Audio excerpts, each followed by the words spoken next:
Beatrix POV. Tahimik na tumayo ako at pinulot ang nagkalat na mga damit ko sa sahig.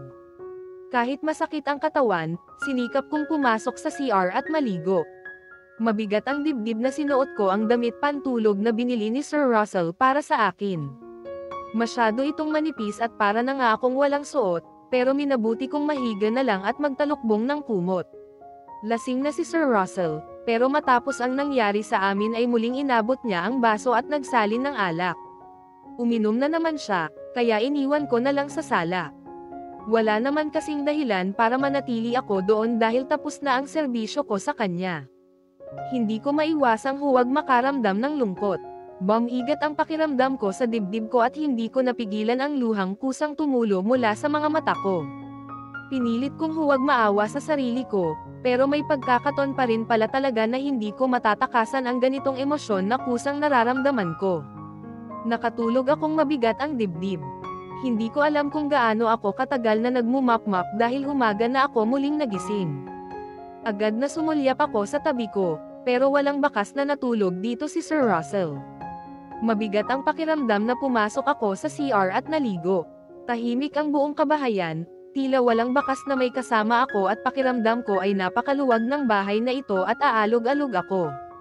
Matapos magbihis ay kinuha ko ang bag ko at lumabas sa silid ni Sir Russell.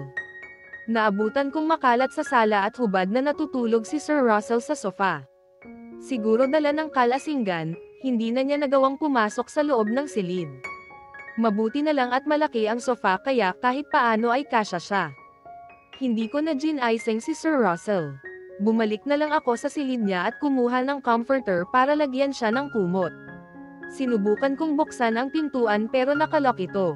Hindi ko rin alam kung ano ang number ni Dimple, kaya wala akong ibang option kung hindi gisingin si Sir Russell para makalabas ako.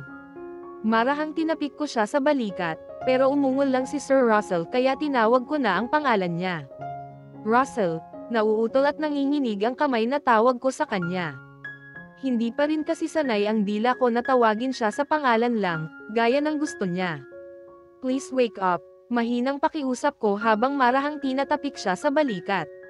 Saglit na napalunok ako nang magmulat ng mga mata si Sir Russell at tumingin sa akin. Pakiramdam ko, saglit na tumigil ang paghinga ko, kasabay ng malakas na tibok ng puso ko. Sorry kung ginaising kita, kailangan ko na kasing umuwi, nahihiya at hindyang paumanhin ko dahil naabala ko ang tulog niya. Wala akong narinig na kahit ano mula kay Sir Russell. Bumangon siya at inabot ang cellphone na nakapatong sa center table. The door is open now, pause pa na sabi ni Sir Russell. Salamat, tipid na sagot ko at humakbang na palayo sa kanya. Beatrix, napalingon ako nang tawagin ni Sir Russell ang pangalan ko. Nagtama ang mga mata naming dalawa, pero tila ba nag-aalangan siya sa sasabihin sa akin. See you tonight. Tumango ako at mabigat ang hakbang na tinungo ang pintuan. Hindi ko alam kung may ideya ba si Sir Russell sa ginawa niya kagabi, pero wala akong lakas ng loob na kausapin siya tungkol dito. Hindi ko rin kinuha ang cellphone na binigay niya sa akin at iniwan ko kung saan niya nilapag kagabi.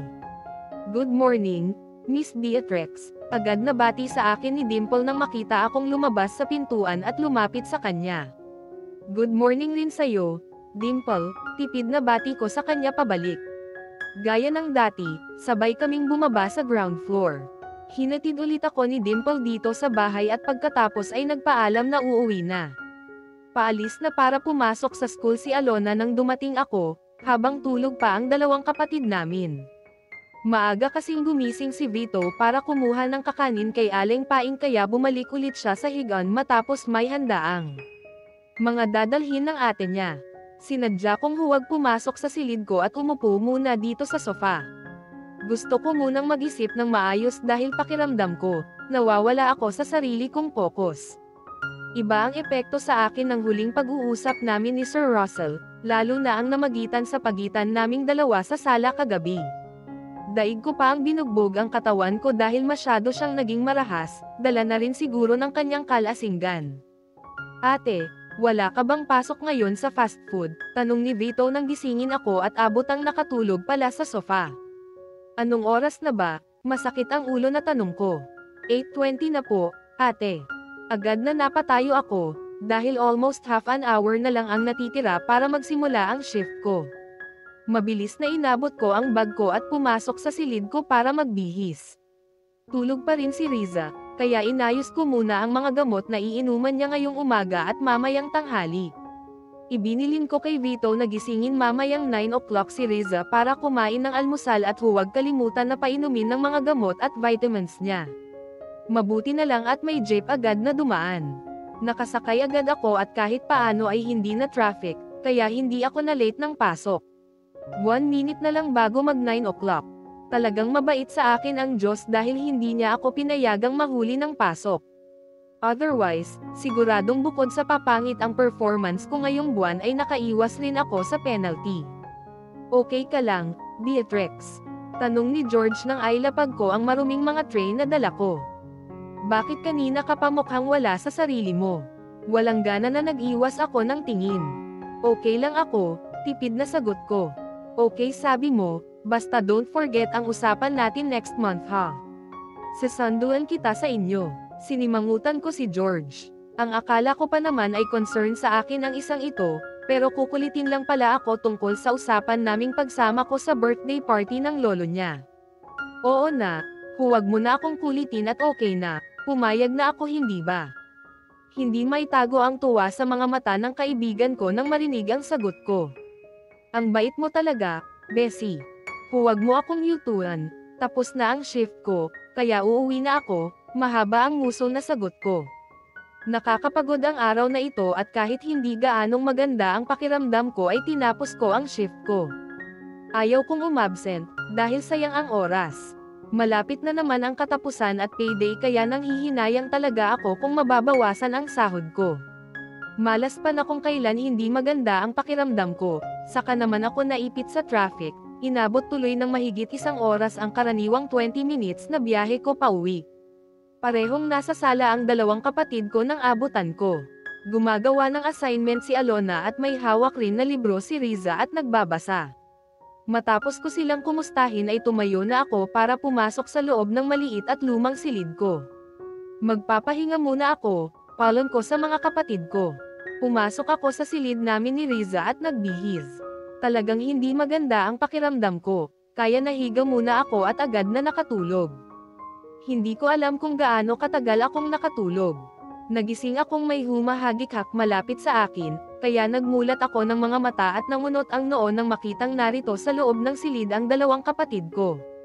Ate, ang gwapo pala ng boyfriend mo, tila kinikilig na sabi ni Alona na agad lumapit sa akin nang makita niyang gising na ako. Boyfriend, mabigat ang ulo at kunot ang noo na tanong ko. Kahit kumikirot ang sentido ay tinatamad na bumangon ako. Nagpalipat-lipat ang mga mata ko sa 2 kapatid ko na parehong nanunokso sa akin sa harap ko. Tigilan niyo akong dalawa, masakit ang ulo ko, sapo ang noo na sagot ko. Kapag nakita mo ang gwapong boyfriend mo ate, gagaling ka agad. May yakapsol at kispirin kang naghihintay sa labas. Aray, hinawakan at hinatak ko ang mahabang buhok ni Alona.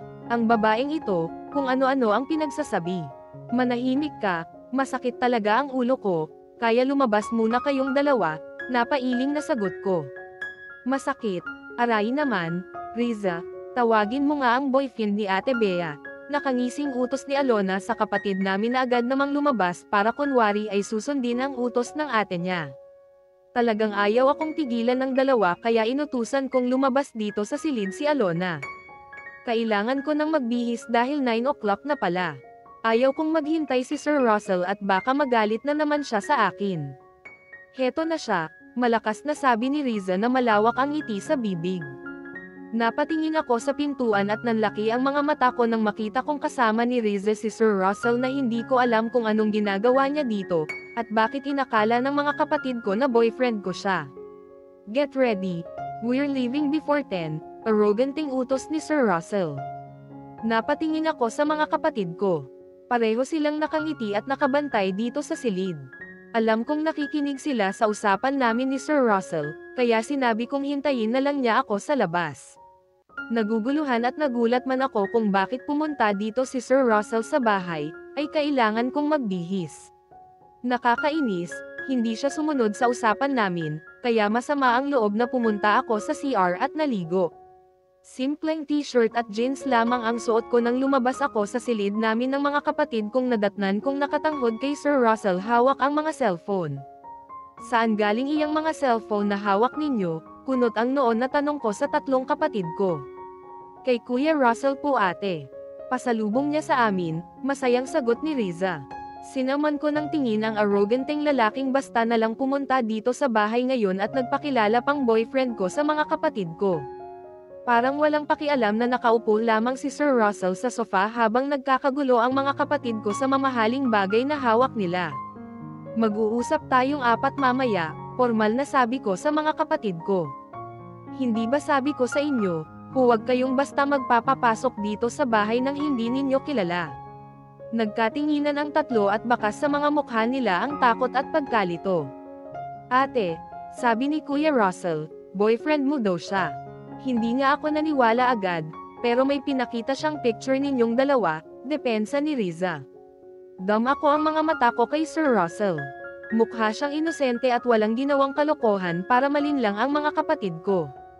Sinuhulan pa niya ng bago at mamahaling cellphone, kaya tinanggap agad siya at pinapasok ng mga bata. Aren't you going to greet me, Beatrix? Seryosong tanong ni Sir Russell na nakatitig na naman ang seryosong mga mata sa akin. Hindi ko pwedeng harapang ipakita sa kanila na naiinis ako. Kung hindi lang talaga sasama ang loob ni Riza at magtatampo sa akin ang kapatid kong ito ay uutusan ko silang lahat na ibalik ang mamahaling mga cellphone kay Sir Russell.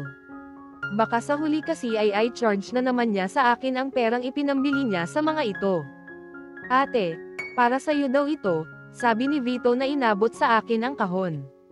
Wala akong nagawa kung hindi ang abutin ito dahil nakatingin rin sa akin ang mga kapatid ko. Pumasok muna kayo sa silid ninyo, mag-uusap muna kami ng bisita natin, utos ko sa mga kapatid ko. Agad namang tumayo ang tatlo, pero bago umalis dito sa sala ay pare-parehong nagpasalamat kay Sir Russell. Bakit binigyan mo kami ng mga cellphone? Seryosong tanong ko. Why not? It's just a gift. Kibat balikat na sagot ni Sir Russell. Pero hindi namin kailangan ito, nagpipigil sa inis na wika ko. Hindi ka ba masaya na nakikita ang iyong mga kapatid na nasa sabik at masaya sa kanilang bagong cellphone?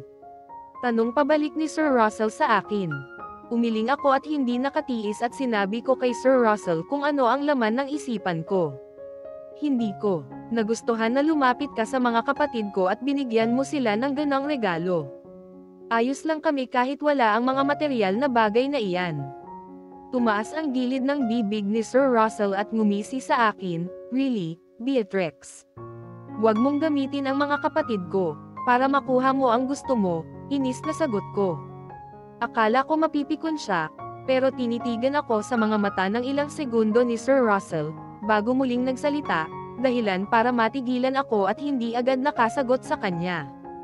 At ano sa tingin mo, Beatrix? Ewan ko sa'yo, tanging naisagot ko. Nagbaba ako ng mukha at umiwas ng tingin mula sa lalaking kausap ko. Ayaw kong sabihin kay Sir Russell kung ano ang laman ng isip ko, kahit may ideya ako sa totoong pakay niya, dahil baka pagtawanan lang niya ako at sabihin na nag-aasum lamang ako.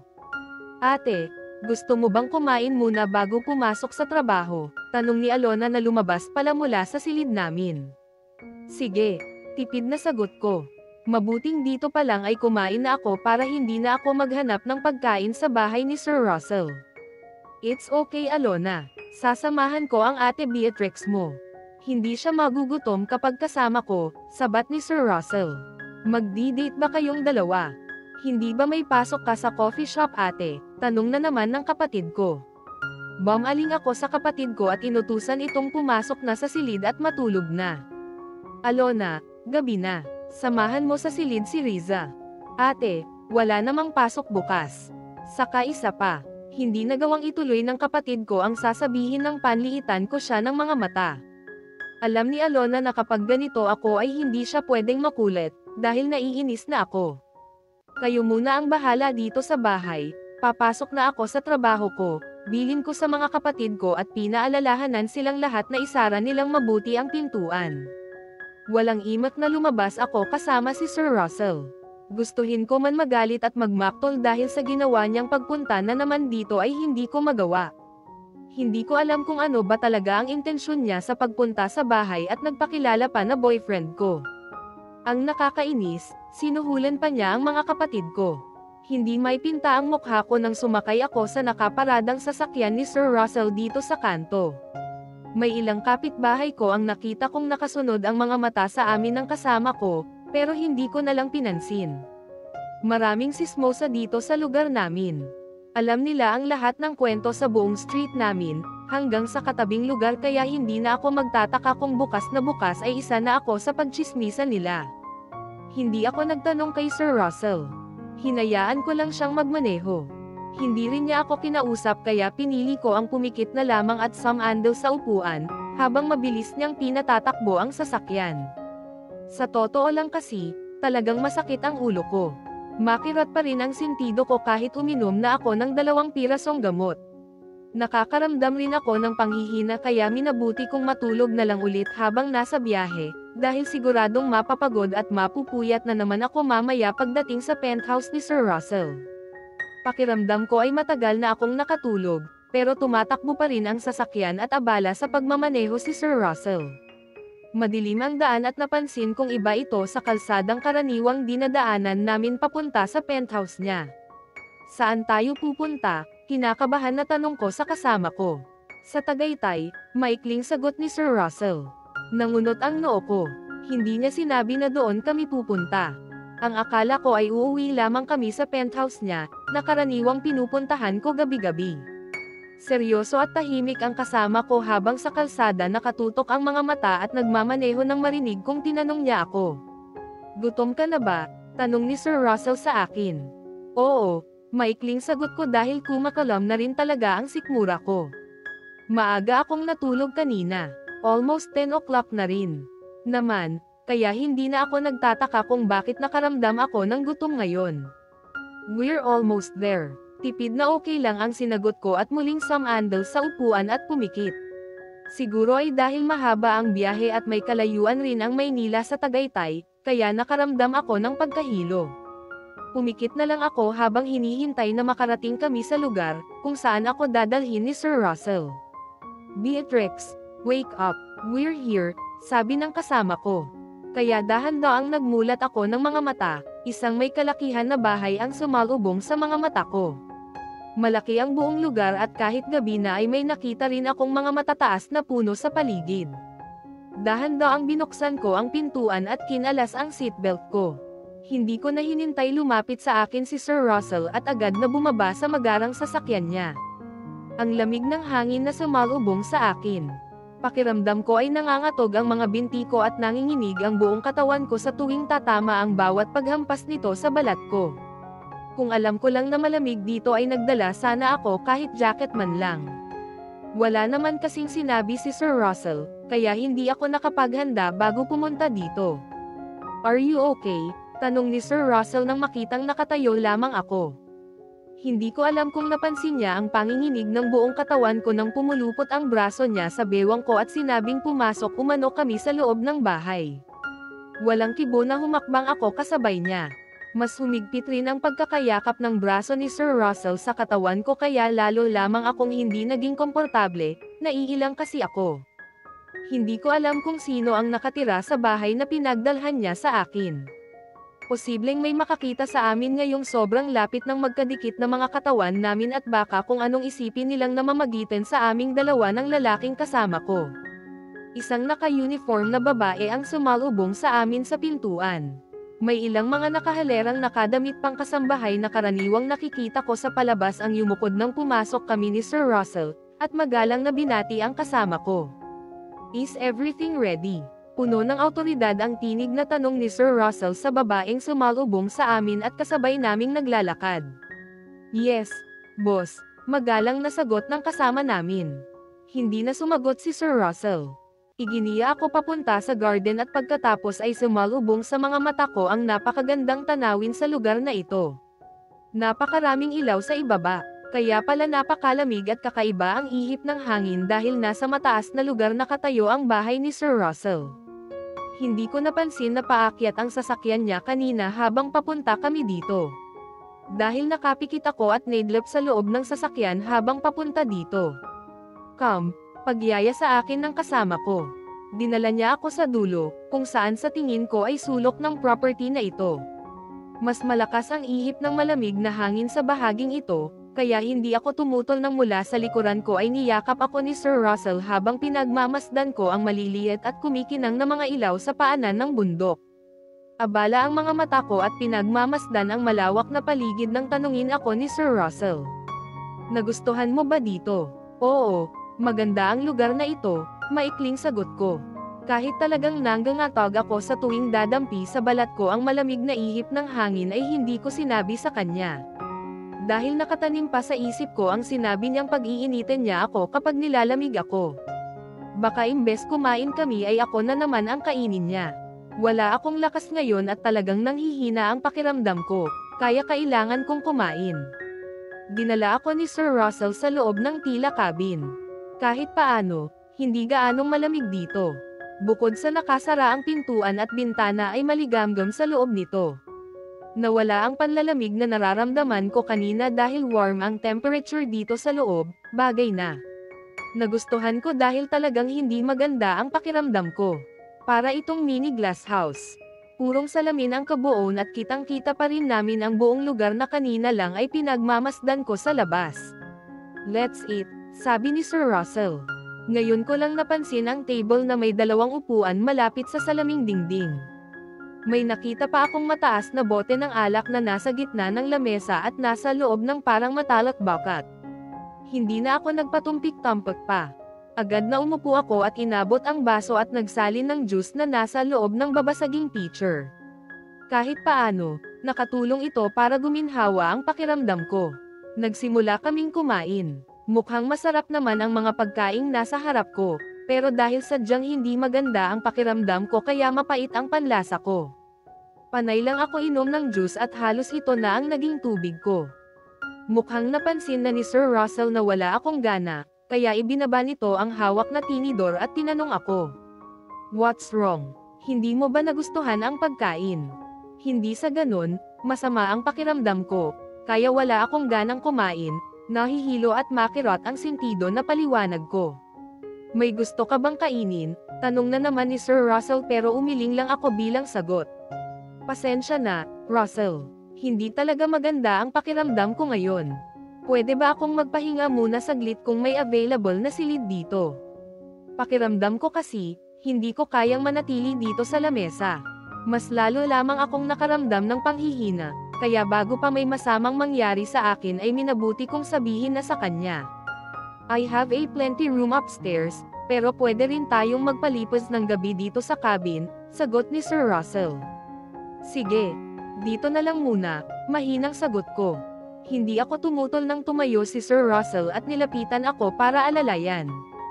Nanghihina ako at sa kanya pansamantalang kumuha ng lakas, para makatayo at makalakad.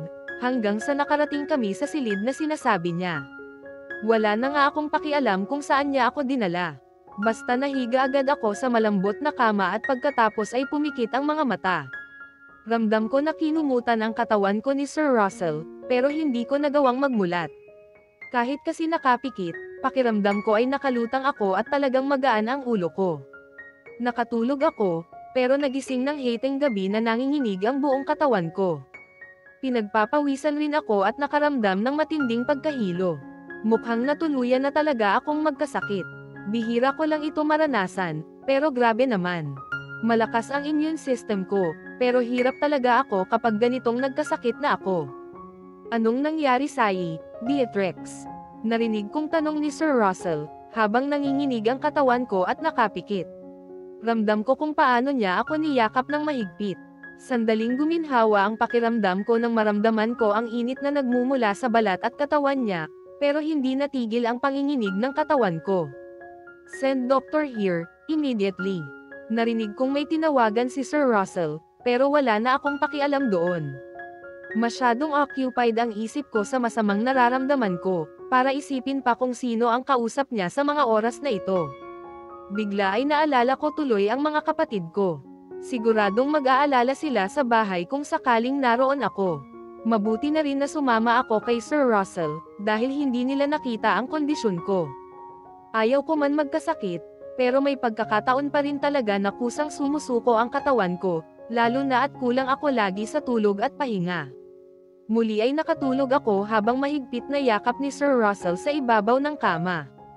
Nagising na lang ako na may nakakabit na dextrose sa isa sa mga kamay ko at kahit paano ay mas maayos ngayon ang pakiramdam ko. "How do you feel?" Tanong ni Sir Russell na nasa tabi ko pa rin pala. "Mas mabuti na ngayon," nang hihina na sagot ko. "What happened ta?" Iginala ko ang mga mata ko. Madilim pa rin at tanging ang dalawang lampshade sa sulok ang tanglaw dito sa silid. "You passed out last night," paliwanag ni Sir Russell. Awang ang bibig na bumaling ako sa kanya. "And based on my personal doctor assessment who checked on you, it's over fatigue." Hindi na ako nagtataka na ganito ang naging findings ng kung sinong doktor na samuri sa akin, dahil talagang pagod ako palagi sa trabaho at sobrang naging stressful rin ang araw-araw ko, simula nang nagkasakit si Riza at na-confine pa sa hospital. Nagbago rin ang routine ko araw-araw dahil kay Sir Russell na talagang pinapagod ako palagi at pinupuyat gabi-gabi kaya sinangil na ako ngayon ng katawan ko. "Salamat, Russell," naiilang nasabi ko. Muntik ko pa siyang matawag na sir. Alam ko naman na ayaw niya ng ganun, pero sanay na ako at nahihirapan pa rin akong mag-adjust kahit sinusubukan ko. "It's okay. I am here for you. Nothing will happen to you. As long as you're with me, I will take good care of you," sagot ni Sir Russell na niyakap ako. Naramdaman ko kung paano mabilis na kumabog ng malakas ang dibdib ko dahil sa narinig ko. Bigla na lang kasi ay nagkaroon ng isang taong nagsasabing nasa tabi ko siya at aalagaan ako. Sanay akong mag-isa at hindi umaasa sa ibang tao simula nang mawala ang mga magulang ko, kaya nakakapanibago na nakasandal ako ngayon sa isang lalaking alam kong hindi naman magtatagal sa buhay ko, kaya hindi ako dapat masanay na nasa tabi ko siya, dahil walang ganon.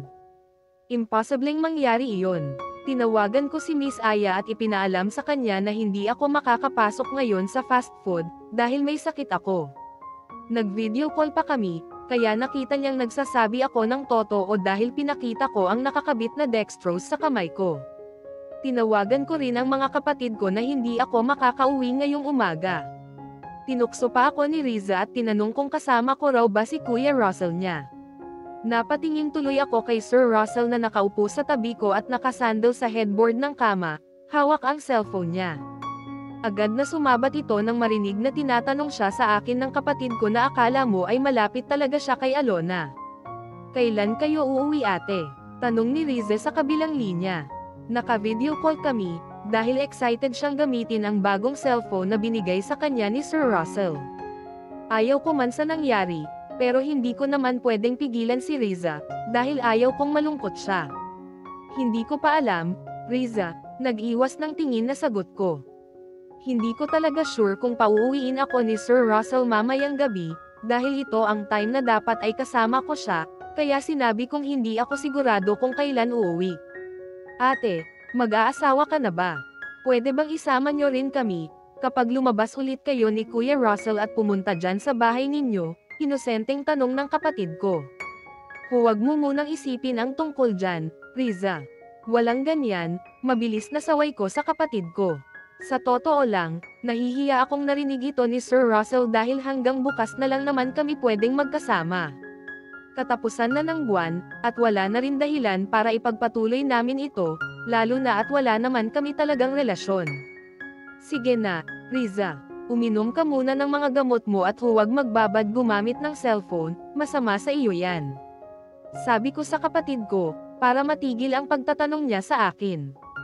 Tinawagan ko rin si Vito at sinabihan na bantayan si Riza. Binigyan ko silang dalawa ng time frame kung hanggang kailan at anong oras lang sila pwedeng gumamit ng cellphone, dahil ayaw kong mapunta sa bagay na gamit nila ang atensyon nila at maapektuhan ang pag-aaral nila. Napalingon ako nang magsalita si Sir Russell sa tabi ko. "Magaling ka dyan." Nangunot ang noo ko at tinanong siya. "Saan?" "Ang paggabay sa iyong mga kapatid ay mahalaga ng may wastong disiplina," sagot ni Sir Russell. "Kailangan, may limitasyon ang lahat, At kailangan nilang matutunan ang mahalagang bagay na iyon. Hibit balikat na sagot ko. Tumanggaw lang si Sir Russell dahil nagring ang cellphone niya. Sinagot niya agad ito kaya hindi na ako nagsalita sa tabi niya. I know. Just take care of it. Tanging ito lang ang narinig ko. Ibinaba agad ni Sir Russell ang cellphone at pagkatapos ay bumaba sa kama. Namilog ang mga mata ko nang hoiin niya ang makapal na kurtina. Ngayon ko lang napansin na tila nakahang pala sa kalawakan ang bahaging ito ng silid na kinaroroonan namin ni Sir Russell. Pakiramdam ko nakalutang ito, kaya napatayo ako at mabilis na bumaba sa kama. Nakalimutan ko ang drip na nakakabit sa kamay ko. Napasinghap na lang ako nang mahatak ito at nakita kong pamatak ang dugo sa sahig na damaloy mula sa kamay ko. Nagulat naman ang kasama ko nang makita niyang tulala ako at namumutla. What happened? Tanong niya, pero napakurap lang ako habang ang mga mata ay nakatutok sa labas ng salaming dingding. Mabilis na lumapit si Sir Russell sa akin at hinawakan ang kamay ko. Pinunit niya ang nadampot na damit sa gilid ng kama na siyang suot niya kagabi at agad na tinalian ang sugat ko. Wait here, utos sa akin ni Sir Russell. Mabilis na lumapit siya sa headboard ng kama at kinuha ang cellphone. Agad na tinawagan ni Sir Russell ang doktor at sinabing pumunta ngayon din dito sa glass house. Nanghihina na umupo ako sa gilid ng kama habang nakatingin ang mga mata sa labas. Ang akala ko kagabi, habang nasa labas kami, maliit lang ito at parang kubo lang ang style at design, pero nagulat talaga ako nang makita kong may silid pala sa kabilang banda na para bang nakakabit sa bangin kaya talagang natakot ako. Hindi nagtagal, dumating ang isang may edad na lalaki. Sinuri niya ako at kinamusta. Kailangan mo munang kumain ng almusal para makainom ka ng gamot, miss, magalang na sabi nito sa akin. Iba talaga kapag mayaman. May sarili pa silang private doctor na agad dumating ng tawagan ni Sir Russell at hindi na kailangang pumunta at pumila ng mahaba sa hospital. Nag-utos si Sir Russell sa tinawagan niyang tauhan na ipaghanda kami ng almusal. Tinanong pa niya ako kung gusto ko ng mushroom soup or corn soup. Wala pang kalahating oras ang lumipas nang sabihin ni Sir Russell na dumating na raw ang pagkain namin. Mabuti na lang at may CR rin pala dito, kaya nagawa kong maghilamos at mag-toothbrush gamit ang sipilyo na binigay sa akin ng kasama ko. You need to eat more, para lumakas ka agad, sabi ni Sir Russell nang magsimula kaming kumain. Ngumiti ako sa kanya at nagpasalamat. Salamat, sagot ko at itinuloy ang pagkain. Medyo okay na ngayon ang pakiramdam ko at laking pasasalamat ko talaga na nangyari ito na kasama ko si Sir Russell. Bukod sa nakalibre ako sa gamot at doktor ay may maayos na pagkain. Bigla ay nakaramdam ako ng hiya dahil naging pabigat ako sa kanya. Nilunok ko na lang ang pride ko dahil sa totoo lang ay sobrang nahihiya ako, lalo na at alam ko kung gaano siya kabisi sa trabaho. Matapos akong kumain ay agad na ininom ko ang gamot na binigay ng doktor sa akin kanina. Bigla akong nakaramdam ng antok, kaya bumalik ako sa kama at nahiga. Nakatulog ako at hapon na nang magising. Mas maganda na ang pakiramdam ko. Wala si Sir Russell dito sa silid nang bumangon ako at bumaba sa kama, kaya inabot ko na lang ang cellphone ko at binasa ang mga text messages mula sa kapatid ko. Nag-text rin pala si Honey at kinakamusta ako. Sinabi kong nandito ako sa Tagaytay kasama ni Sir Russell, kaya baka bukas na ako makabalik sa bahay. Mukhang hindi ako makakauwi ngayon. Bukod sa malayo ang Tagaytay sa Maynila ay wala akong sapat na perang pamasahe. Hindi ko alam kung nasaan kami at hindi ko rin alam ang daan pauwi. Gising ka na pala, miss. Napalingon ako nang marinig ko ang boses ng isang babae mula sa pintuan. Pasensya na po, kumatok ako kanina kaya lang, hindi ka sumagot. Ang akala ko ay natutulog ka ulit, kaya pumasok na ako para tingnan ka, hindyong paumanhin ng kaharap ko. Okay lang po, tuloy po kayo, magalang na sabi ko. Siya ang babaeng sa tingin ko ay kaitiwala ni Sir Russell dito sa lugar na ito. Siya rin ang sumalubong sa amin kagabi at tanging kinausap ng lalaking kasama ko nang dumating kami. May dala akong damit mo. Pwede kang maligo sa CR at pagkatapos ay ihahanda ko na ang pagkain mo, sabi nito, kaya nagpasalamat ako. Kailangan ko na talagang maligo. Komportable naman sa loob ng CR at may sapat na kagamitan, kaya hindi ako nahirapan. Nakatulong ito para gumaan ang pakiramdam ko, kaya naging magana na akong kumain. Lihim na sinuyod ng mga mata ko ang buong paligid. Hindi ko kasi nakita si Sir Russell simula nang magising ako kanina. Ilang oras na rin ang nakaraan, pero kahit anino niya ay wala dito sa bahay. Mukhang nabasa ng babaeng kasama ko ang laman ng isip ko habang gumagala ang mga mata ko sa buong kabahayan. Kaya sinabi niyang umalis umano si Sir Russell kanina habang natutulog ako, papunta siyang Maynila, dahil may importanteng gagawin sa opisina nito. Matapos umalis ng tauhan ni Sir Russell ay naiwan akong mag-isa sa cabin niya. May TV naman sa loob ng silid na kinaroroonan ko, pero wala ako sa mood manood ng kahit anong palabas. Pinagsawa ko na lang ang mga mata ko sa magandang tanawin sa paligid habang nakatayo malapit sa dingding at malayang nakatingin sa napakalawak na lugar na naabot ng paningin ko. Kung hindi pa nang alay ang mga binti ko ay hindi pa ako mauupo. Napakaganda ng lugar na ito. Tahimik at malayo sa ingay at polusyon sa Maynila. Parang ang sarap maglakad-lakad sa labas, kaya naisip kong lumabas saglit. Malayo naman ang distance nito sa malaking bahay ni Sir Russell sa dulo, kaya komportable ako lalo na at walang ibang tao dito. Dala ang cellphone ko ay kumuha ako ng ilang selfie ko. Matagal na akong hindi nagpipicture sa sarili ko, dahil bukod sa sobrang busy ako ay nawala na talaga ito sa mga priorities ko. Matagal na pinagmasdan ko ang buong lugar na naabot ng mga mata ko, hanggang sa lumubog ang araw at dumilim ang kapaligiran. Ang ganda ng paligid. Napaka-peaceful. Ang swerte naman ng mga taong nakatira dito, na e-enjoy nila ang ganito kaganda at tahimik na lugar.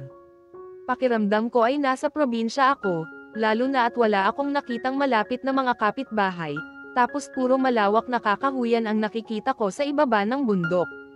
Ngayon ko mas na-appreciate ang maliit na bahay na pinatayo ni Sir Russell. Tama nga ang hinala ko, nasa mismong gilid ng bangin ito nakakabit sa bato, kaya natakot akong muling bumalik sa loob. Pinili ko ang manatili dito sa labas hanggang tuluyang dumilim ang paligid. Mas malamig na rin ang ihip ng hangin dahil gabi na. Tanging ang liwanag lamang mula sa poste ang tanglaw, kaya tinitiis ko ang malakas na hampas ng hangin sa nanginginig na katawan ko, para lang huwag nang pumasok sa loob ng bahay, kung saan ako iniwan ni Sir Russell ng mag-isa. Nakaupo ako sa ibabaw ng malapad na bato sa tabi ng entrance ng cabin ni Sir Russell nang makarinig ako ng malakas na tunog ng paparating na helicopter. Maingay ito at mas lalong lumakas ang simoy ng hangin, kaya napilitan akong pumasok sa loob ng bahay na kinatatakutan ko. Dito pala talaga papunta ang chopper at lumapag mismo sa bakuran ng bahay ni Sir Russell. Hindi nagtagal, nakita kong naglalakad palapit sa akin si Sir Russell habang paalis naman ang dumating na helicopter na mukhang hinatid lamang siya dito sa Tagaytay. "How are you?" Agad na tanong sa akin ni Sir Russell nang pumasok sa pintuan at abutan akong nakatayo at nakikiramdam. "Okay na ako," agad na sagot ko. "That's great." Napakurap ako nang bigla ay kabigin ni Sir Russell ang batok ko at siniil ng halik sa bibig. Hindi ko ito naiwasan dahil nakasandal ako sa dingding at tuluyang niyakap niya. "Na-bored ka ba dito?" Mahinang tanong niya nang saglit na tumigil sa panghahalik sa akin. "Ayos lang ako. Nakakatakot lang itong cabin mo, baka mabasag ang salamin, mahulog tayo." Hindi nakapagpigil na sagot ko. "Why?" Kunot ang noo na tanong ni Sir Russell, na tila ba wala siyang ideya kung bakit nakakaramdam ako ng takot habang narito sa bahay niya, at hindi bumaba sa inaakala kong ground floor, tapos nakita ko na lang na nakakabit lang pala sa bato at nasa gilid ng bangin. "Don't worry. It's safe," sagot ni Sir Russell at ipinaliwanag sa akin na special design umano ito ng sarili niyang construction company. At siya mismo ang personal na nag-design at nag-supervised while under construction. Kahit paano, nakahinga ako ng maluwag at nagkaroon ng kaunting lakas ng loob para tanungin siya. "Kailan ako uuwi sa amin, Russell?" Mahinang tanong ko. "Kapag magaling ka na," maikling sagot ng kasama ko. Nag-aalangan akong sabihin ito sa kanya. Pero naisip kong mas mabuti kung uuwi ako sa amin at doon na lang tuluyang magpagaling. Okay na ako, napayuko ako at kinagat ang pang-ibabang bibig nang makita ko ang mabilis na pagbabago sa emosyon ng lalaking kaharap ko. "Are you sure na okay ka na talaga?" Tanong ni Sir Russell na gumalaw ang gilid ng bibig. Oo, kinakabahan na sagot ko. Very good, para naman mag-enjoy ka ng husto habang sinusulit natin ang magandang lugar na ito. Napakurap ako, mukhang magkaiba kami ng gustong sabihin ni Sir Russell. Magpapaliwanag sana ako sa kanya, pero mabilis niya akong niyakap at muling sinunggaban ang bibig ko. Mas intense at agresibo ang panghahalik niya sa akin, dahilan para manginig ang buong katawan ko. Manipis lang ang pares ng damit na suot ko kaya mabilis niyang nahubad sa katawan ko. Hubot-hubad niya akong dinala sa silid na kinatatakutan ko kanina at basta nalang hinagis sa ibabaw ng kama at agad na inalis ang makapal na coat na nasa katawan niya at naghubad sa harap ko. Segundo lang, gaya ko na rin siyang hubot-hubad at ngayon ay susubukan kung malakas na nga ba talaga ako. Talagang gigil si Sir Russell at hindi man lang ako binigyan ng chance na makapagpaliwanag sa kanya. Napakapit na lang ang mga kamay ko sa balikat niya nang magsimula ng bumaon sa loob ko, ang kasing tigas na yata ng kahoy na alaga niya. Russell, dumadaing at umuungol na tawag ko sa pangalan ng lalaking nasa ibabaw ko. Sulitin natin ngayong gabi, Beatrix, bulong ni Sir Russell. Dahan-dahan, baka masira at bumagsak ang bahay mo, kinakabahan na pakiusap ko, pero tinawanan lang ng lalaking nakapatong sa ibabaw ko.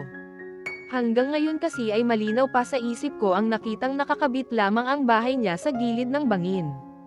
Sobrang nakakakaba lalo na ngayong narito ako sa loob, isipin ko pa lang ang mabilis niyang pag-ulos ay natatakot akong baka biglang bumagsak ang maliit na glass house na kinaroroonan namin ngayon ni Sir Russell. Relax, Beatrix. Kahit gamulong-gulong pa tayo dito sa kama at tumalon-talon ka dyan sa sahig, hindi ito masisira at hindi rin babagsak.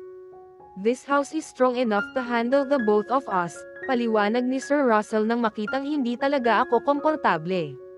Close your eyes. Just relax and feel me, Beatrix. Stop thinking. Paus na bulong ng lalaking panay na ang halik sa dibdib ko, paakyat sa leeg at lalamunan ko.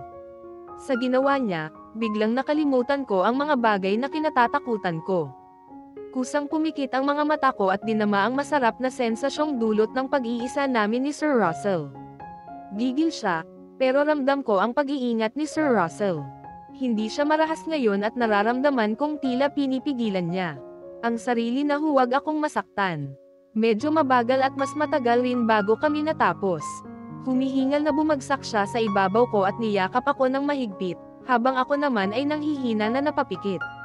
Namimigat ang talukap ng mga mata na nagmulat ako nang naramdaman kong hinawi ni Sir Russell ang ilang hibla ng sumabog at nagkalat na buhok ko sa mukha ko at pagkatapos ay hinalikan sa gilid ng bibig ko. Are you okay? Mahinang tanong ni Sir Russell sa akin nang magtama ang aming mga mata. Yes, mahinang sagot ko. Siguro ay dahil na rin sa hindi pa talaga fully recovered ang katawan ko, kaya mabilis akong nakaramdam ng panghihina. Medyo mahapdi pa rin ang lalamunan ko. Mabilis rin akong nakaramdam ng pagod kaya kahit nasa ibabaw ko pa si Sir Russell ay nakatulog ako. This is our last day together, Beatrix. Let's just enjoy it, sabi ni Sir Russell. Last day na ng kontrata namin ni Sir Russell ngayon. Pero siguro naman ay walang masama kung pagbibigyan ko siya sa gusto niya. Ilang ulit akong inangkin ni Sir Russell sa gabing iyon. Napangiti ako dahil aaminin ko, nagustuhan ko ang pakiramdam na ito pero sadyang pagod na ang katawan ko. Niyakap niya ako ng napakahigpit. I am sure uulit pa siya, pero dahil sobrang hapong-hapo na ang katawan ko at pakiramdam ko ay wala nang natitirang lakas kaya sinabi kong magpapahinga muna ko. Talagang sinulit ni Sir Russell ang huling araw ko sa kanya. Halos hindi ako umalis sa kama kaya, kahit kumain ay dito na ako kumain. Ang sakit ng buong katawan ko nang magising ako. Para akong binugbog, lalo na ang mga balakang ko, pero mas grabe ang epekto sa perlas ng silangan ko. Maghapon at magdamag akong hubad. Bukod sa namagitan sa amin sa araw. Parang gutom na hindi nabubusog si Sir Russell na inangkin ang katawan ko ng paulit-ulit magdamag. Mabuti na lang at nagawa ko pang uminom ng contraceptive na dala ko. Siguradong mabubuntis niya ako kung wala akong dala nito, dahil kahit minsan, hindi man lang hinugot ni Sir Russell ang alaga at puro putok ng katas sa loob ko. Tahimik na sumakay kami ni Sir Russell sa sasakyan niya para bumalik sa Maynila.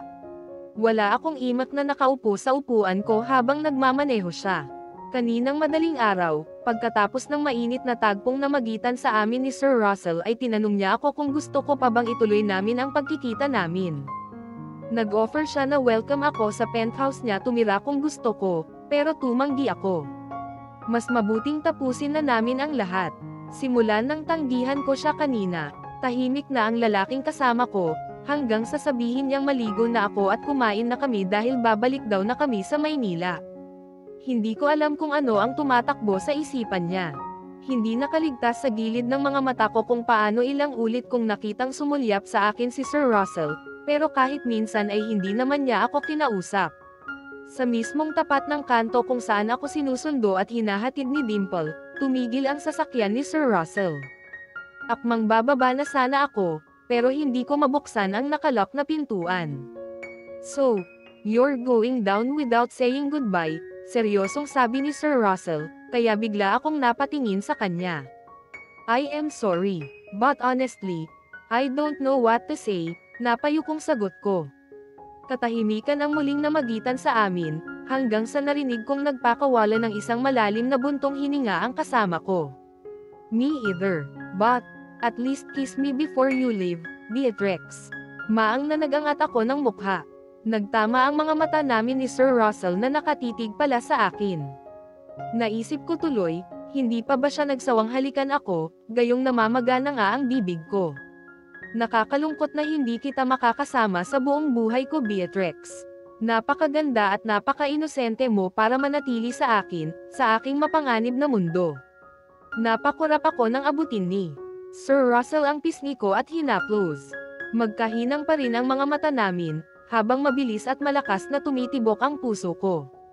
Hindi ako tumutol nang tawirin niya ang pagitan ng mga mukha namin at sa huling pagkakataon, naglapat ang mga bibig naming dalawa. Isang masuyong halik ang pinagsaluhan naming dalawa.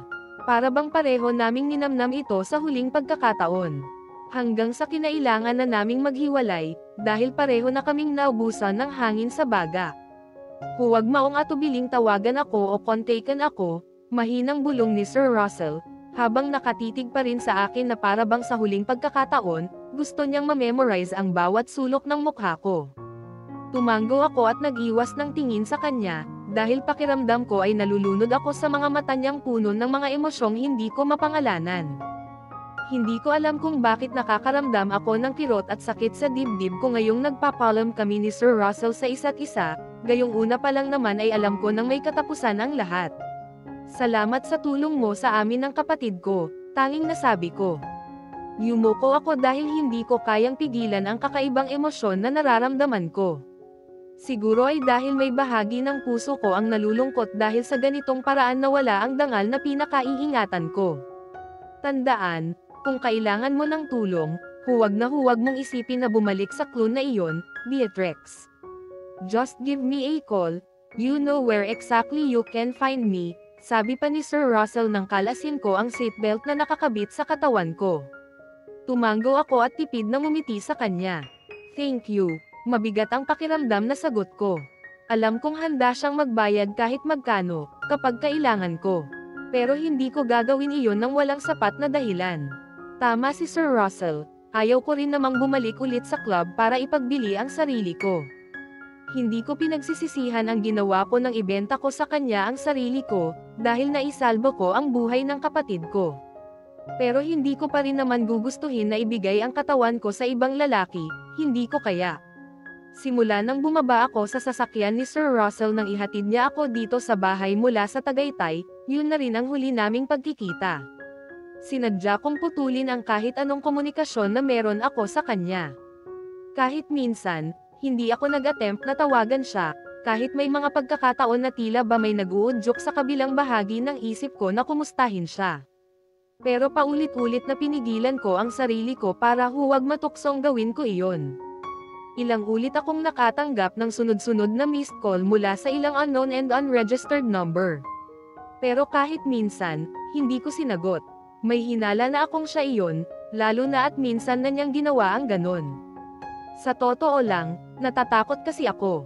Hindi ko alam kung paano muling kakausapin at haharapin si Sir Russell. Ang awkward sa pakiramdam, lalo na malinaw pa sa isipan ko kung paano niya ako inangkin ng paulit-ulit, hanggang sa hindi ko na nga mabilang. Anong mukha ang ihaharap ko sa kanya? Nakakahiya man ang ginawa ko, pero para sa kapatid ko, pikit matang binigay ko sa kanya ang sarili ko hanggang sa huli. Hindi ko ipagkakaila sa sarili ko at aminin kong, unti-unti ay nagustuhan ko na siya. Beatrix, okay ka lang ba? Tanong ni Honey nang lumapit sa akin. Oo, tipid na sagot ko at tumingin sa tray na dala niya. Bakit dala mo ulit yan? Nagtataka na tanong ko sa kanya, dahil binalik niya dito sa counter ang order na kape ng customer namin sa table 6. Espresso kasi ang sinabi mong order ng customer natin kanina, kaya iyan ang dinala ko doon. Muntik na ngang ibuhos sa akin ng molditang babaeng mukha namang bisugo ang bibig, dahil ayaw niya ng cappuccino. Nakasimangot na sagot ni Honey. Natampal ko ang noo ko. Nagkamali pala ako ng naisulat na order na hinihingi ng customer. Kanina ka palutang, babae ka. Gusto mo bang times 2 ang kaltas sa sahod mo dahil dyan? Sorry, hindi ko na uulitin, napakamot sa ilong na sabi ko kay Honey. Dapat lang, gusto mo masisante, nakataas ang kilay na tanong ni Honey sa akin. Napangiwi na lang ako sa harap ng kaibigan ko. Alam ko naman kasi na nagkamali na naman ako. Siya ang supervisor na kasama ko sa gabi at ilang ulit na niyang pinagtatakpan ang pagkakamali ko kapag nawawala ako sa sarili ko lately. Pero laking pasasalamat ko na hindi niya ikinaltas sa sahod ko. Nakakahiya na sa kanya. Pinagsasabihan naman ako ni Honey, dahil alam niyang kailangan ko ang trabahong ito, kahit pagaya ngayon ay kasalanan ko naman talaga. Pakiramdam ko kasi ay para bang may mga matang nakabantay at nakasunod palagi sa bawat kilos ko kahit saan ako magpunta. Pero wala naman akong makitang tao sa paligid ko kapag lumingon ako at igagala ko ang paningin ko. Sinabi ko kay Honey ang tungkol dito, pero sabi ng kaibigan ko ay baka may inutangan daw akong malaking halaga kaya napaparanoid ako. Binatukan ko ang magaling na kaibigan ko, dahil imbes na gamaan ang pakiramdam ko ay kung ano-ano pa ang pinagsasabi. Agad na umuwi ako matapos ang shift ko sa coffee shop. Tulog pa ang mga kapatid ko nang dumating ako dito sa bahay at pumasok sa sala. Sa tuwing igagala ko ang paningin ko, para bang nakikita ko sa paligid si Sir Russell. Ewan ko kung bakit ganito ang nararamdaman ko. Isang buwan na simula nang huli kong makita si Sir Russell, pero kahit saan ko igala ang paningin ko ay parang tukso namang bumabalik ang sariwa pang mga alaalang iyon sa isipan ko. Ipiniling ko na lang ang ulo ko at pumasok sa CR para maligo. Kailangan ko ito para kahit paano, hindi sumakit ang ulo ko mamaya bago ang shift ko sa fast food. 6 o'clock pa lang, may 2 oras pa akong natitira para matulog. Nagmadali akong maglinis ng katawan at pagkatapos ay mabilis na naligo. Ganito ang naging routine ko araw-araw, inabala ko na lang ang sarili ko sa trabaho at sa mga kapatid ko. Malapit nang matapos ang school year, kaya tamang-tama na makakapagbakasyon na sila. Kahit paano ay makakapagpahinga na sila ng mas mahaba. Hindi na kailangan na gumising ng maaga at magpuyat sa gabi. Pumasok ako sa pang-araw na trabaho ko sa fast food, pero hindi ako papasok sa coffee shop mamayang gabi. Day off ko sa kanila ngayon, pero sinadya kong kumuha ng rest day sa mismong araw ng birthday celebration ng lolo ni George. Dahil kailangan, bumili ako ng bagong damit sa Divisoria. Mura lang naman ito at naka-sales pa. Kahit paano, okay pa naman ang isa sa mga sandals ko, kaya nakatipid na ako at hindi na bumili pa. Kailangan kong maging presentable ngayong haharap ulit ako sa pamilya ni George. Pangalawang pagkakataon na ito, kaya kahit paano, may ideya na ako at napaghandaan ko na ang muling pagkikita namin, para naman hindi kami mapahiya ng kaibigan ko sa kanila. Semi-formal ang gown na binili ko. Alam kong pagtitinginan na naman ako ng mga kamag-anak ni George at ayaw ko siyang mapahiya dahil sa akin. Malaking tulong talaga na kahit paano ay nakapagtrabaho ako sa fast food at sa isang high-end restaurant.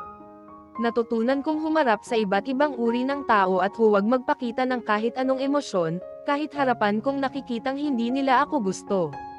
Si George ang pangalawang lalaki sa mga apo ng lolo niya. Wala silang alam sa tunay niyang katauhan at pilit na pinagtatakpan sa pamilya niya kaya ngayon, haharap siya sa lahat kasama ako bilang girlfriend niya. Napailing na lang ako at sinimulan ang pag-aayos sa sarili ko. Ako na ang nag-apply ng sarili kong makeup kaya nakatipid na naman ako. Marunong naman akong gawin ito, dahil kasama ang pag-aayos sa mga naging training ko. Hindi man kasing galing at palido ng mga gawa ng professional makeup artist ang ginawa ko, pero alam kong bagay naman sa akin ang ayos ko. Ate, mas lalo kang gumanda, komento ni Riza, habang pinagmamasdan niya akong mag-apply ng makeup sa mukha ko. Ikaw rin naman Riza, maganda. Nagmana ka sa akin, nakangiting sabi ko at ngumiti sa kapatid ko. Matapos kong magayos ay sinuot ko na ang damit ko, pati na rin ang kapares ng mataas na sapatos. Itinali ko lang paitaas ang mahabang buhok ko at ginawa ang style na katulad sa napanood kong demo ng isang social influencer sa YouTube. Nagmadali akong kumilos dahil past 7 o'clock na at malapit na rin dumating ang kaibigan ko. Nag-text na kasi si George na on the way na daw siya, kaya hindi ako pwedeng maging mabagal, dahil nakakahiya kung maghihintay pa siya. Ate, tumatawag po si Kuya George, sabi ni Alona na may hawak ng cellphone ko. Pakisagot naman please, pakiusap ko sa kapatid ko, habang inayos ang fitting ng damit na suot ko sa tapat ng dibdib ko. Pakiramdam ko kasi, parang lumuwag ito sa likuran. Bumukas pala ang lock, kaya kailangan kong humingi ng tulong sa kapatid ko para masecure ang hook. Mabuti na lang at dito ito nangyari. Nakakahiya kung mismong doon bumukas ang lock ng damit na suot ko. Palibhasa mumurahin, hindi naman ganun kapalido ang pagkakatahi, kaya dapat na mas maingat ako.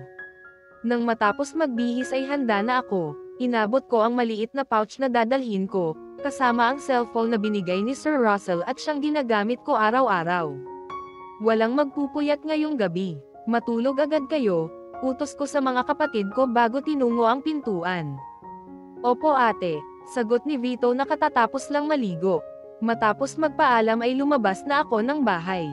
May mga tambay na nadaanan ako habang palabas sa eskinita na binati ako nang makita nila ako.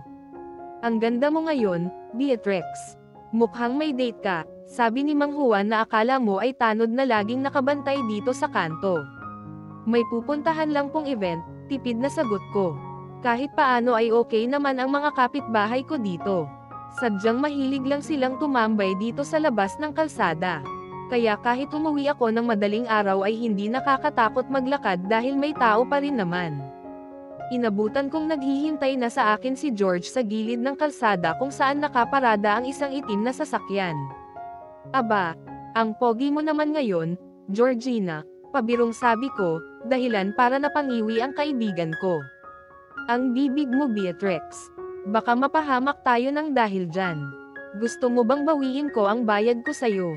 Nandidilat ang mga matang tanong ni George na paulit-ulit na pinaalalahanan ako, para huwag magkamali mamaya sa party.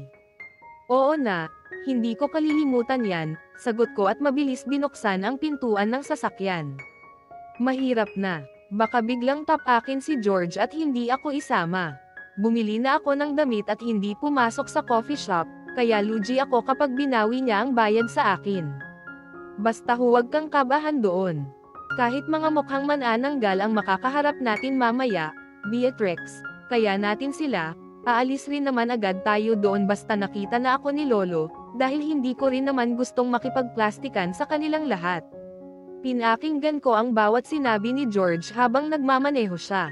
Hindi ko alam kung kaninong sasakyan ang dala ng kaibigan ko ngayon, pero hindi na ako nagtataka na meron siya nito, dahil alam ko namang may sinasabi sa buhay ang pamilya niya.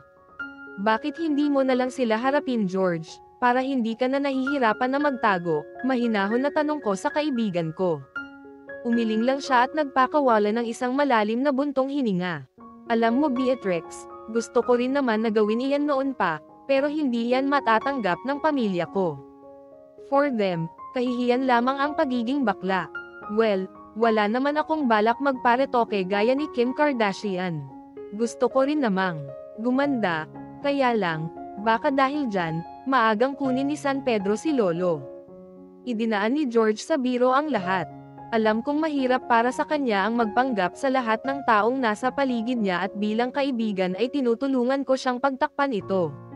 Kaya lang, mas magiging masaya ako para sa kanya kung tuluyang matanggap siya ng pamilya niya.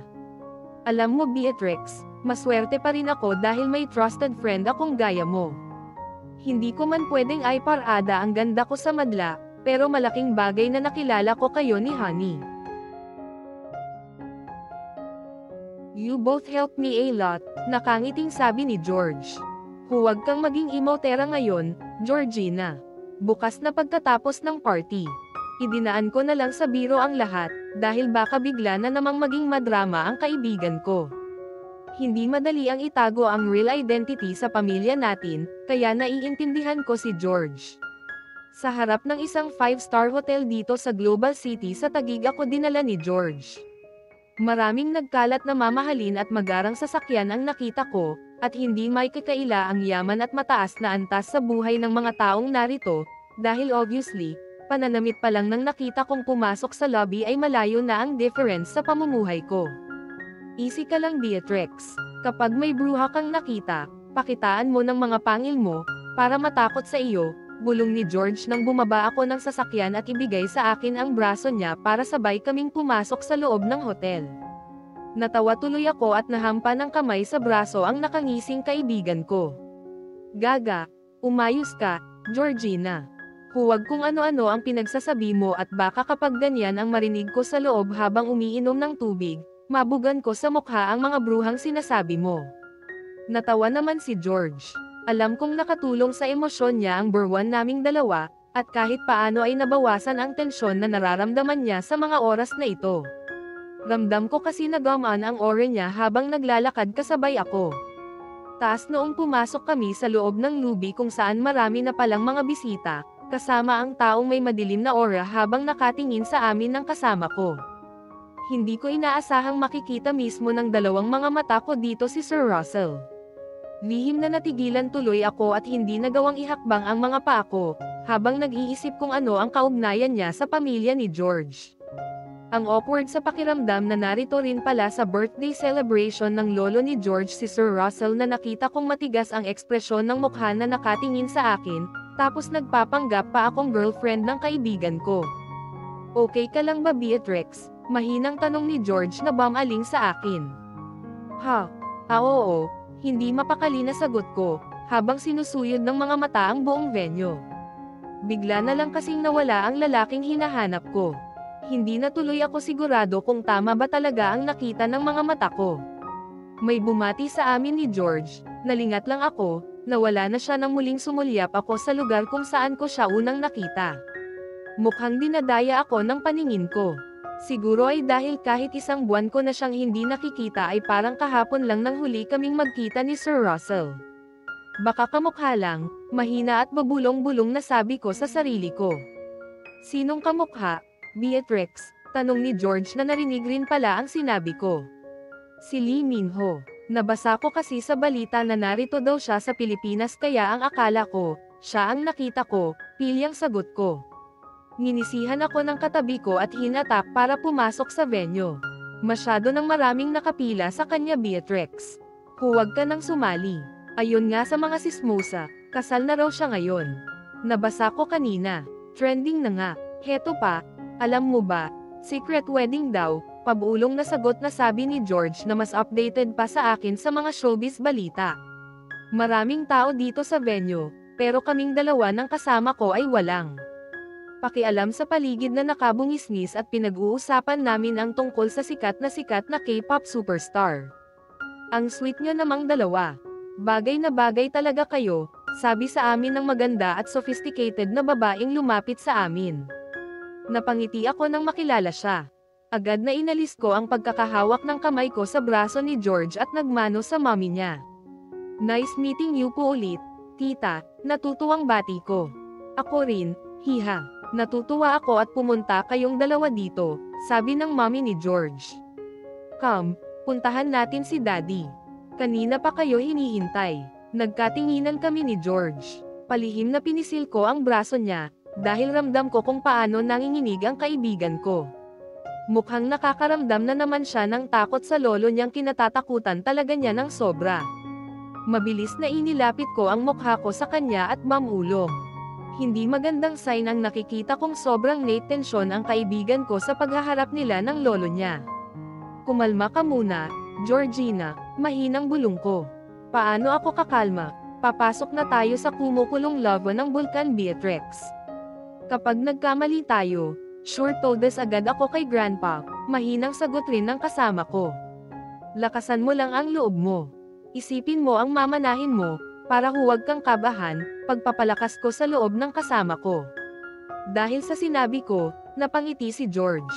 The best ka talaga Beatrix. Mabuti na lang talaga at ikaw ang kasama ko. Hayaan mo, kapag nakuha ko ang mana ko, bibigyan kita ng malaking pabuya, pabulong na sagot ni George, kaya lalo akong napangiti. Sinamahan kami ng mommy ni George sa table kung nasaan ang pamilya niya. Pamilyar pa rin naman sa akin ang mga mukha nila kaya mabilis kong naitandaan ang mga pangalan ng mga taong ipinakilala sa amin ng magandang ginang na kasama namin. Ramdam ko kung paano mas humigpit ang pagkakahawak ni George sa kamay ko nang lumapit kami sa lolo niya. Gaya pa rin ng dati, wala akong mabasang emosyon sa seryosong mukha nito at talagang nakakatakot kong suriin ng mga mata nito ang kabuuan ko mula ulo hanggang paa. Pareho kaming nakahinga ng maluwag ni George nang may ilang businessman ang lumapit sa lolo niya. Palihim na lumayo kami, pero sadyang hindi matatapos ang okasyon na hindi sila magkakaharap ng mayaman na mga pinsan. Nagsimula ang party, bumabaha ng inumin at alak. Binigyan ako ni George, pero juice lang ang tinanggap ko dahil ayaw kong uminom at malasing sa lugar na hindi ako pamilyar. May nagsalita sa microphone at tinawag ang lolo ni George. Nag-speech ito at may mga binanggit siyang pangalan, pero higit na nagulat ako, lalo na ang katabi ko nang inannounce ang kasal ng kanyang mga apo.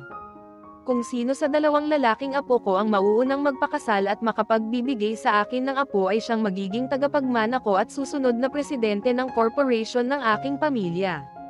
Nagkatinginan kami ni George. Tumaas ang kilay ko at pinanlakihan ko siya ng mga mata. Hindi ko gusto ang ideya na nabuo sa isipan niya, dahil sa narinig na anunsyo ng lolo niya, kaya mabilis na umiling-iling ang ulo ko bilang pagtanggi. Pumalakpak naman ang mommy ni George na parang bubuyog na bumubulong-bulong sa tabi ko. Finally, pumayag na ang lolo mo, anak. Pwede na kayong magpakasal at magkakaroon na rin kami ng apo. Mom, seriously, pati ako kasali. Ayaw ko namang maging presidente ng kumpanya ni lolo, piksing sagot ni George sa mommy niya. Ano ka ba naman, anak? Pagkakataon mo na iyan para mapatunayan mo ang sarili mo sa lolo at daddy mo. Saka compared with your bastard cousin, mas capable ka, even handling your relationship with Beatrix, kasi nagmamahala naman kayong dalawa, sagot ng mommy ni George. Napangiwi ako, pero agad ngumiti ng bamaling sa akin ang mommy ng kaibigan ko. I am very happy na ikaw ang girlfriend nitong si George ko, hiha. Tumanaw siya, hindi, naging babaero katulad ng daddy niya. Kita mo nga at nagawa pa niyang magtrabaho sa fast food para lang makasama ka at patunayan na mahal ka niya. Lalo lamang akong nakaramdam ng pagkailang. Nag-backfire sa amin ni George ang mga plano namin, lalo na nang tawagin siya ng lolo niya sa gitna ng entablado, pati na rin ang pinsan niya at tinanong kung handa na ba daw magpakasal. Yes, sagot agad ng pinsan ni George. How about you, apo? Tanong ng lolo niya. Napatingin sa akin si George. Pareho kaming naguguluhan at hindi alam kung ano ang gagawin sa mga oras na ito. I am sorry, lolo. I can say na ready na ako, but I am not sure with my girlfriend, dahil honestly, hindi pa po namin napag-usapan ang tungkol dito, sagot ni George. Napunta tuloy sa akin ang atensyon ng marami. Lalo akong nalito. Paulit-ulit ay lihim na hinihingi ko sa lahat ng bathala na bamuka ang lupa at kainin ako ng buo para mawala sa akin ang mga mata ng mga taong narito. Sure, yes na ang sagot ni Beatrix, anak, malakas na sabi at sigaw ng mommy ni George. Nanlalaki ang mga mata na bamaling ang tingin ko sa kanya, ganon rin sa anak niya. Nakikita ko rin na hindi komportable si George kaya ngumiti ako sa kanya. Pupunta po muna ako sa restroom, tita, mahinang palom ko sa mommy ni George. Gusto ko munang makalayo sa lugar na ito at samagap ng hangin dahil pakiramdam ko ay malapit ng maputol ang hininga ko. Tuloy-tuloy at malalaki ang mga hakbang na naglalakad ako palayo sa venue. Sinundan ko ang nakita kong exit arrow hanggang sa natagpuan ko ang sarili ko sa labas ng hotel at nasa garden. May ilang nakabukas na ilaw sa lugar na ito. Wala akong nakitang tao nang igala ko ang paningin ko sa paligid kaya nakahinga ako ng maluwag. Nakapikit ang mga mata na napasandal ako sa pader, habang ninanamnam ang malamig na ihip ng panggabing hangin at mahinang kinakausap ang sarili ko. Beatrix, kalma, kaya mo yan. Masarap ang bawat pagdampi ng hampas ng hangin sa balat ko. Nakakaramdam ako ng ginhawa at unti-unti ay narelax ang pakiramdam ko sa sarili ko. Banayad na rin ang kanina lamang ay mabilis na paghinga, maging ang tibok ng puso ko. Sandaling nakaramdam ako ng kapayapaan, pero hindi nagtagal, nanlalaki ang mga mata na napadilat ako dahil may naramdaman akong pangahas na mga brasong biglang pumulupot sa bewang ko, at basta na lang ako siniil ng halik sa bibig. Mabilis na ramagasa ang takot at kaba sa dibdib ko dahil sa biglang pangyayari. Hindi ko alam kung paanong narito sa harap ko ngayon si Sir Ross na kahit itulak ng mga kamay ko ay ayaw lubayan ang bibig kong pananggigilan niya, habang nakasandal ang katawan ko sa pader at nadadaganan ng malaking balto ng katawan niya. Kaya hindi ako makaiwas sa kanya. Didn't I tell you? If you need anything, call me, Beatrix. And don't deal with any men, matigas na tanong ni Sir Russell. Sisinghap-singhap at naghahabol ng hininga na napalunok akong nakatingin sa kanya. Halos maduling ako dahil gahibla lamang ang pagitan naming dalawa. Pero sinamantala ito ni Sir Russell at muling sinunggaban ang bibig ko at isang mapagparusang halik ang natanggap ko. How much did he pay you? 15,000. You know very well that I can pay you more than that, Beatrix, tiimbagang natanong ni Sir Russell sa akin. Bumangon ang inis sa puso ko. Hindi ko alam kung paano nalaman ni Sir Russell kung magkano ang binayad ni George sa akin, dahil ang totoo, gusto ko lang naman na bayaran niya ang gastos sa gown na binili ko. Bilang kaibigan, biniro ko lang si George sa amount na sinabi ko. Pero sabi niya, nakapag-transfer na raw siya sa bank account ko kanina, bago pa pumunta sa bahay para sunduin ako. Hindi ko tinanong kung magkano ang na-transfer na amount ni George sa bank account ko, pero wala nang pakialam si Sir Russell doon. Ang nakakainis, assuming siya, kung makapagsalita siya, akala naman niya, palaging ang option ko lang ay ibenta ang sarili ko sa kung sino-sino. Bitawan mo ako, inis na wika ko, sabay hatik ng braso. Why, so, you could marry that cockroach huh? Tila hindi na makapagpigil at galit na tanong ni Sir Russell. I wonder kung bakit galit siya. Wala namang dahilan na pakialamanan niya ang buhay ko dahil tapos na ang usapan naming dalawa. It's none of your business, Sir Russell, matigas na sagot ko. It is Beatrix. Remember, I was your first.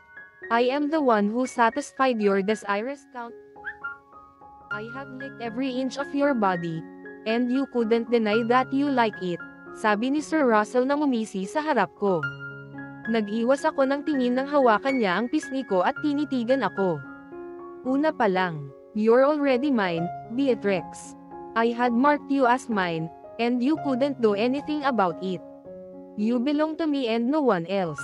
Even though you tried so hard to ignore me, I will always find a way to have you moaning between my thighs on top of my bed. Nalukot ang mukha ko dahil sa narinig ko. Kung makaangkin sa akin si Sir Russell, akala mo naman ay wala kaming usapan. Katawan ko lang ang binayaran mo, hindi kasama doon ang puso at pagkatao ko. Naangkin mo na ako, nakuha mo na ang virginity ko at naikama mo ng 1 buwan. Bayad na ako sa iyo at wala na akong utang para paulit-ulit na singilin mo, gigil at inis na sagot ko. Ang akala yata ni Sir Russell, papayag akong habang buhay na maging bed warmer niya dahil malaki ang binayad niya sa akin. Tiimbagang naumiling ang lalaking kaharap ko at pinakatitigan ako sa mga mata. I don't think so, Beatrix, nakangising sabi ni Sir Russell pero ramdam ko ang kakaiba sa mga mata niya. Nakaramdam ako ng labis na pagkainis dahil sa nangyayari ngayon, pero ayaw naman paawat ang malakas na kabog ng dibdib ko. Sumunod ako sa usapan, kaya matuto ka rin tumyupad sa napagkasunduan natin, pikan na sagot ko. Akala ko hahalikan ako ni Sir Russell nang lumapit ang mukha niya malapit sa punong tenga ko, pero hindi niya ginawa at may ibinulong lang sa akin. Look, madali lang akong kausap. I can let you slip into my clutches right now, Pero sasabihin ko sa lahat na girlfriend kita at wala kayong relasyon ng unggoy na sinamahan mo ngayon. Now, you choose Beatrix. You will come with me, or I will ruin his good reputation. Mas lalo akong nakaramdam ng takot dahil sa sinabi ni Sir Russell. Paano nga kung gawin niya iyon? Masisira sa pamilya niya si George at hindi ko kayang gawin iyon sa kaibigan ko, lalo na at alam ko kung ano ang pinagdaanan niya. Pero ayaw ko rin namang pumayag na maging babae na lang ng lalaking kaharap ko. Ngayon ko napagtanto ang mapanganib na mundong pinasok ko nang ipagbili ko ang sarili ko kay Sir Russell. Base sa nakikita ko, hindi siya papayag na matapos lang sa ganun ang lahat sa amin. Siya ang uri ng tao na nakukuha ang gusto sa kahit anong paraan at walang pakialam, kahit sino pa ang sangkot at madamay. Russell POV. Agad na samabog ang galit, pait, at selos matapos kong makitang lumabas si Beatrix sa sasakyang iyon. Hinihinatay ko ang araw na ito. Alam kong darating sila, at tumpak ang impormasyong natanggap ko. Nakita ko si Beatrix na asayang papaante sa direksyon ko, pero napatigil siya bigla nang makita niya akong nakatayo malapit sa entrance. Huli na para magtago ako dahil nakita na niya ako, kaya pinili kong makisalamuha sa ilang individual na kilala ko mula sa party, at maghintay tamang sandali para lapitan siya. Kumukulo ang dugo ko habang tumatayo ako at pinapanood siyang nakikipag-usap at humahadjejek sa parehong lalaking nakikita ko sa paligid niya. May tao na nakamasid kay Beatrix mula sa malayo, alam ko ang bawat detalyeng ginagawa niya araw-araw. Kasama na ang pakikitungo niya sa lalaking nagbayad sa kanya para madyangabuting kasintahan, para maitago niya ang kanyang pagkatao. Alam kong hindi ako dapat mainggit dahil ang dagang iyon ay 100% na bakla. Ngunit nakita ko siya sa tabi mismo ng aking Beatrix, hawak niya si Beatrix na dapat exclusively mine to hold and touch. Hindi ko mapigilan na kumulo ang dugo ko, habang pinagmamasdan ko kung paano siya tinitigan ng lahat. Naiinip ako, pero maghihintay ako ng tamang oras para lapitan siya. Hindi na siya makakatakas o makakapagtago sa akin, I came here prepared. Sinubukan kong tawagan siya ng maraming beses, pero mas pinili ni Beatrix na baliwalain ako at hindi sagutin ang aking mga tawag. Sinadya niyang i-block ang phone number ko, tulad ng ginawa niya sa ibang mga phone number na ginamit ko upang makipag-ugnayan sa kanya. Sinadya ko siyang bisitahin pagkatapos kong bumalik mula sa halos isang buwan pero sinabi sa akin ng tao ko na may sumusunod sa akin na tauhan ng aking ama. Ayoko namang himasok ang matandang iyon sa aking personal na plano. Hindi ko siya bibigyan ng pagkakataon na kontrolin ako dahil kay Beatrix. Napagpasyahan na niya na gusto niyang pakasalan ko ang anak na babae ng kanyang karibal na angkan sa Russia noong ako ay 10 taon gulanri pa lamang, para maaga niya ang lahat ng kanilang mga ari-arian. Ito ay isang mahabang kwento ng pakikipaglaban para sa kapangyarihan at koneksyon. Ang kasakiman ng aking ama ay nakapinsala din sa aking mga kaibigan. Itinulak niya ang kanyang kapalaran na maging miyembro ng konseho, at nagtagumpay siya, ngunit hindi siya kontento. Hinanggad ng aking sakam na ama ang pamunuan ang konseho. But Lord Sebastian picked vigor over me, at naiintindihan ko dahil alam kong hindi talaga ito sa akin. Alam nating legit na siya ang susunod para sa posisyong iyon sa simula pa lang. Ngunit ang aking ama ay hindi nawalan ng pag-asa, na balang araw ang nakasaad na pamumuno ay magiging akin.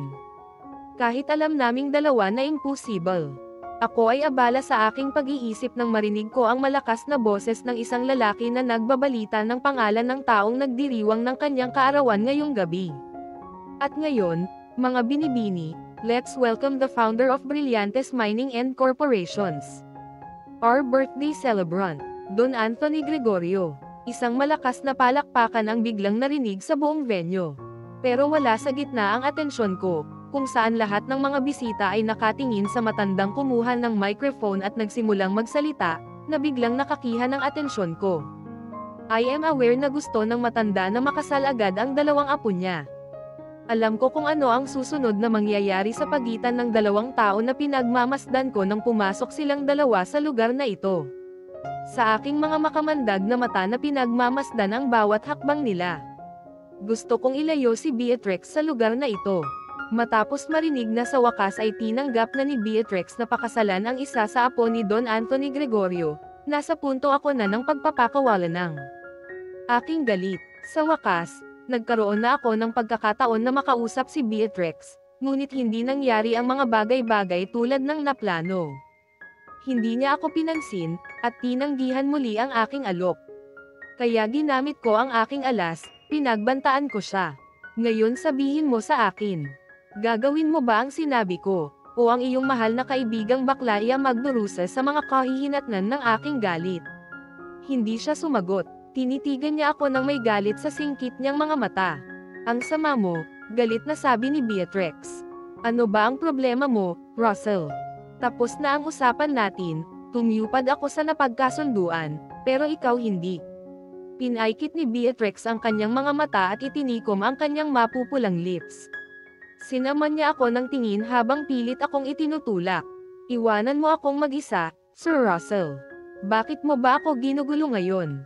Ano na naman bang sisingilan mo sa akin? Kitang-kita ko ang galit niya, nahalata din sa boses niya. Binalaan niya ako, ngunit hindi ako actress, hindi sa pagkakataon na ito na malapit na ako sa aking layunin. Narinig mo ako ng malakas at malinaw, Beatrix, binalaan ko siya. Bahala ka sa buhay mo. Bakit ba ako matatakot sa iyo? Gawin mo kung anong gusto mo. Pero kapag sinira mo ang reputasyon ng kaibigan ko, makikita mo talaga. Natukso ako na halikan ulit si Beatrix habang pinapagalitan ako.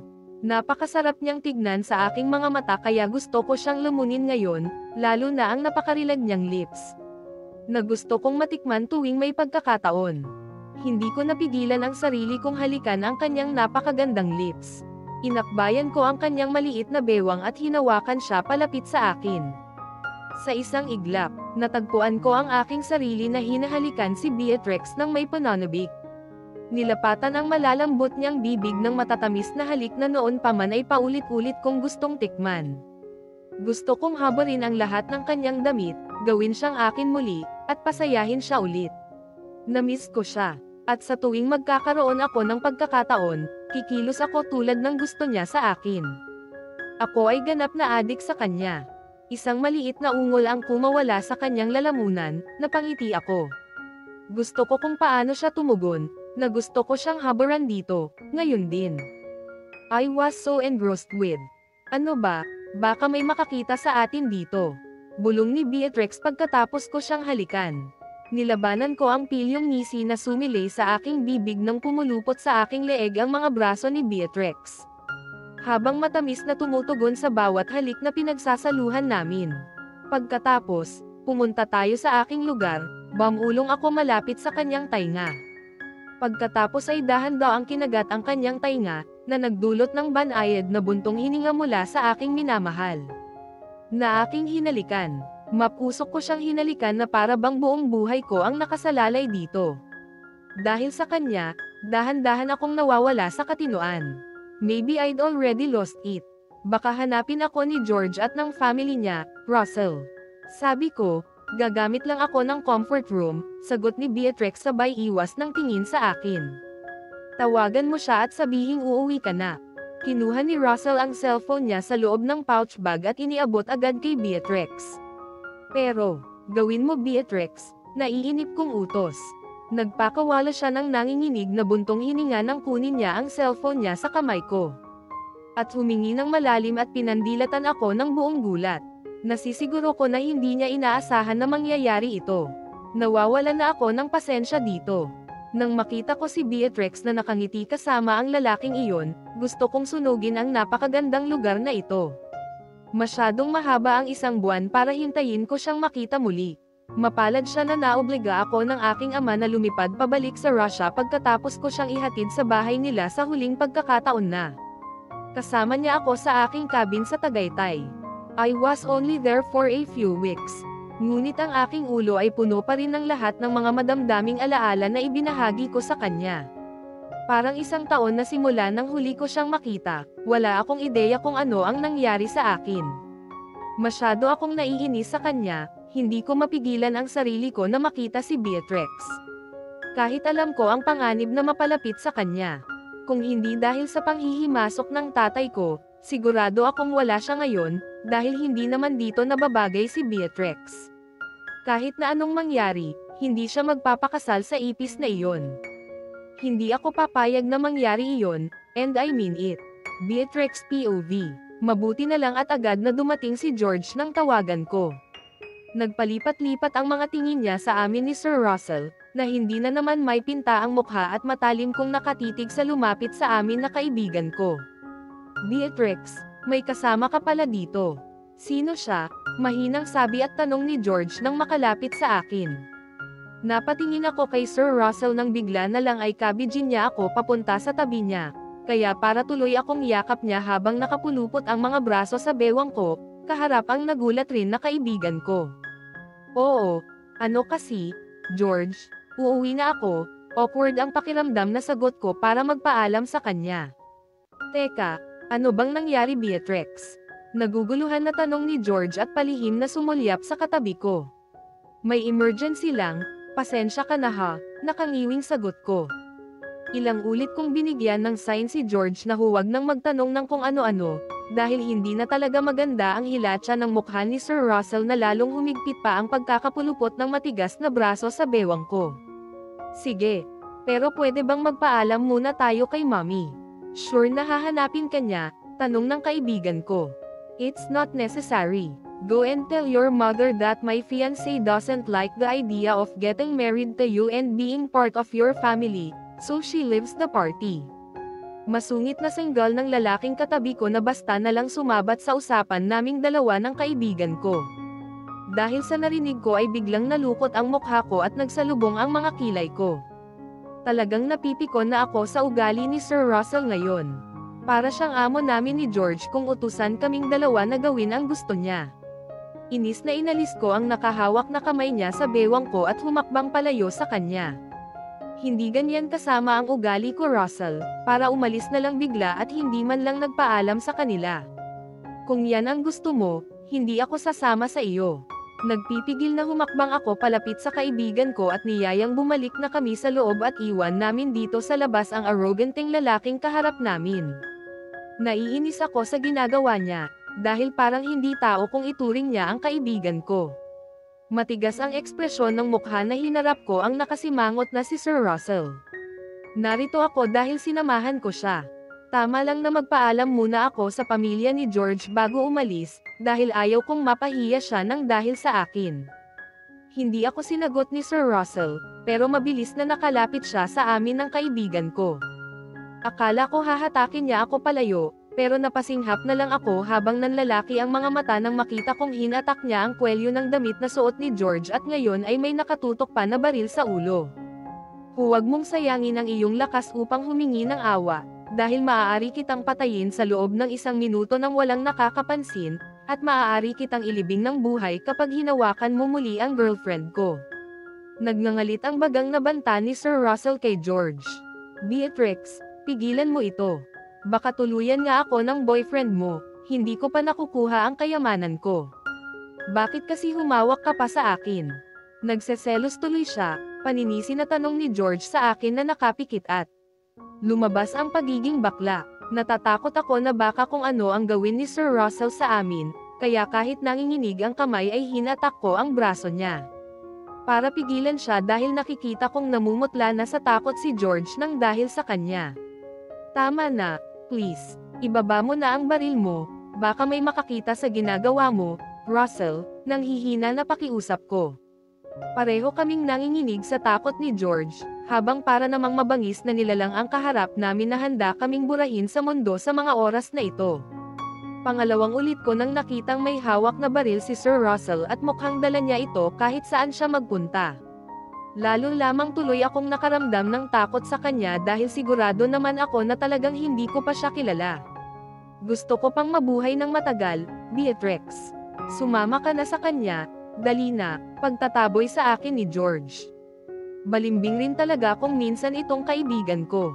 Parang diring-diri pa ang pumilantek na mga daliri na itinulak ako palapit sa lalaking madilim ang ekspresyon ng mukha na nakatingin sa amin. Hiniram ko lang naman si Beatrix, sir.